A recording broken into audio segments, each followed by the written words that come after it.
With wave modulation, we can synthesize a vast range of sonic textures, from subtle vibrato to complex metallic tones. But what exactly is happening here? These rich, complex sounds are generated by shaping one waveform using another.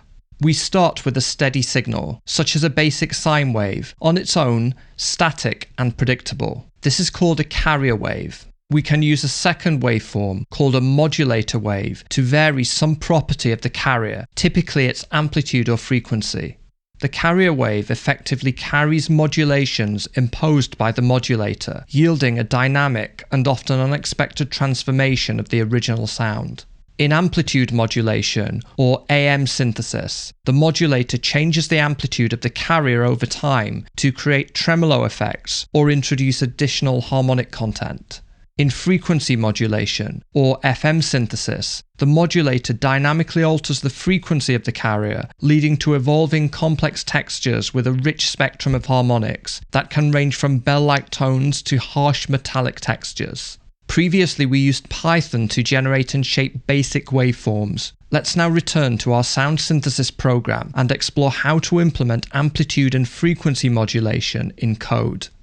First, we'll define a new AM synthesis function, which will apply amplitude modulation to a sine wave. It will take as its first argument the frequency of a carrier wave. This is the tone we want to modify, and as its second argument, a modulator wave, represented as a NumPy array.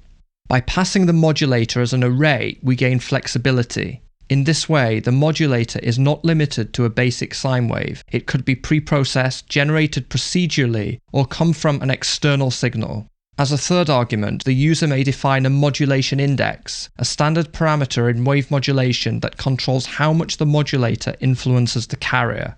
In other words, it determines the intensity of the modulation. In theory, this may be any positive float value, but a value of 1.0 is often a practical limit for clean, distortion-free sound, though higher values can create unique, gritty, or chaotic textures that are interesting in some contexts. To strike a balance, our function will default the modulation index to 0.5 to produce noticeable modulation without being too extreme.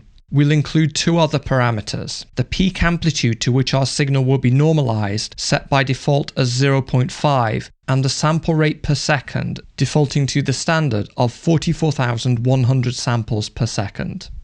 Since our function will return a new modulated waveform, we'll need to determine how many samples to generate. This will be equivalent to the length of the modulator wave.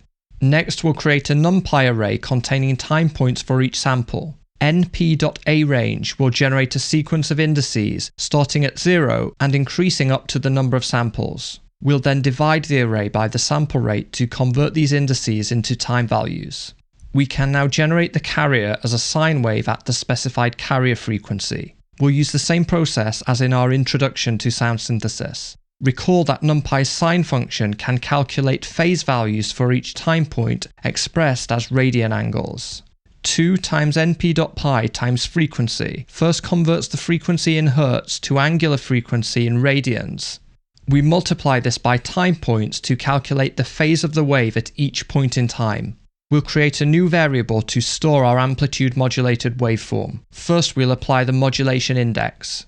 The modulator will typically oscillate between -1 and 1. But negative values in the modulating signal would cause the carrier wave to invert its phase, potentially causing distortion. To avoid this, we'll offset the modulation by adding 1 to the modulator index before multiplying it by the modulator wave. To apply the amplitude modulation, we'll multiply the adjusted modulator signal with the carrier wave. To normalize our waveform so that it doesn't exceed the specified amplitude, we'll need to determine its absolute maximum amplitude. For this, we'll use np.max, which returns the maximum value of an array. We're only interested in the magnitude of the amplitude, how big the waveform is regardless of its direction. Since our waveform contains both positive and negative values, we'll pass it through np.abs to compute the absolute value of each element before finding the maximum. We'll scale the waveform by multiplying amplitude by AM waveform divided by max amplitude. Dividing the waveform by its maximum amplitude normalizes it so that its peak value is 1 before it is multiplied by amplitude. We can now return the modulated waveform. To test our function in main, we'll create a new modulator wave using our previous sine tone function. Let's try a sine tone with a very low frequency of 3 Hz and a duration of 3 seconds. We'll generate an amplitude modulator wave by calling our AM synthesis function, specifying a carrier frequency of 220 Hz and the sine tone we have just created as the modulator. We'll pass this to sd.play. sd.wait ensures the program does not exit before the sound has finished playing. We'll run the program to hear the effect of the modulation. The low frequency of the modulator creates a gentle tremolo effect. Let's see what happens if we increase the modulator frequency.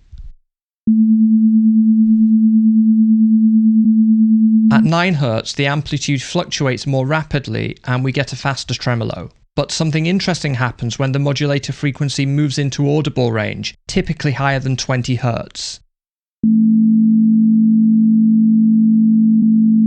Modulation occurs so quickly that we no longer perceive the tremolo and instead hear new harmonic content.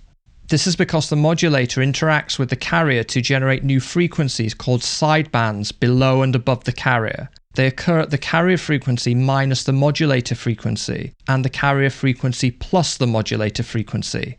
We get a particularly interesting effect when the carrier and modulator frequencies are close together. The lower sideband has a very low frequency, creating the familiar pulsing or tremolo effect. At the same time, the upper sideband's frequency adds harmonic content since it is almost twice that of the carrier. But recall, we are not limited to simple sine waves. We can use different waveforms to create yet more complex timbres. We can, for example, take our modulated wave and use it to modulate another waveform.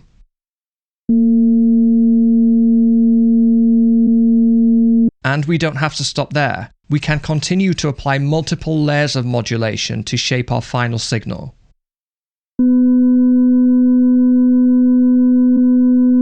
But what about frequency modulation? We can design an FM synthesis function following a similar pattern to our AM synthesis function.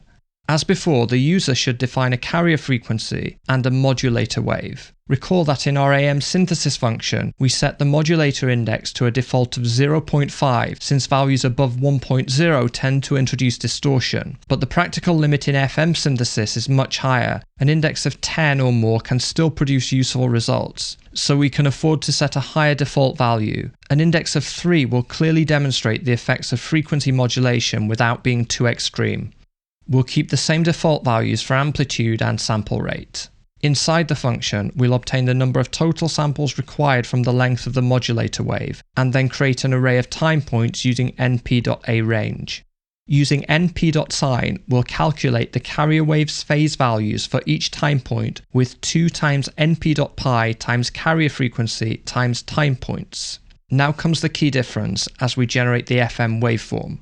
To modulate the frequency of the carrier over time, we need to add a time-varying signal, the modulator wave, to its phase. We also scale the modulator wave by the modulation index, multiplying them together to determine how much the carrier's frequency varies.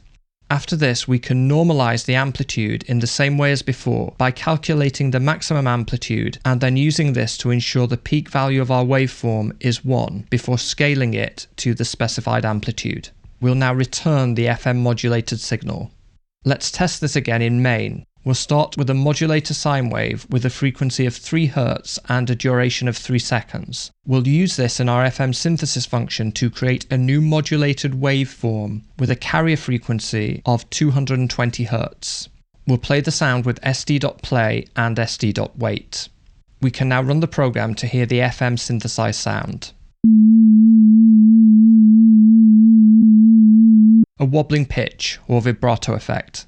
This is typical when the modulator frequency is low, but like AM synthesis, when the modulator wave moves into the audible range, new sidebands emerge. In FM synthesis, increasing the modulation index creates more sidebands, making the sound harmonically richer.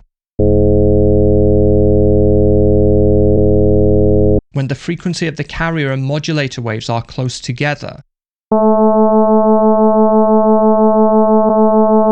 we hear an interesting combination of beating and sideband generation. As we saw with AM synthesis, we can layer multiple stages of modulation, and now we can go even further by combining both amplitude and frequency modulation to create even more complex timbres.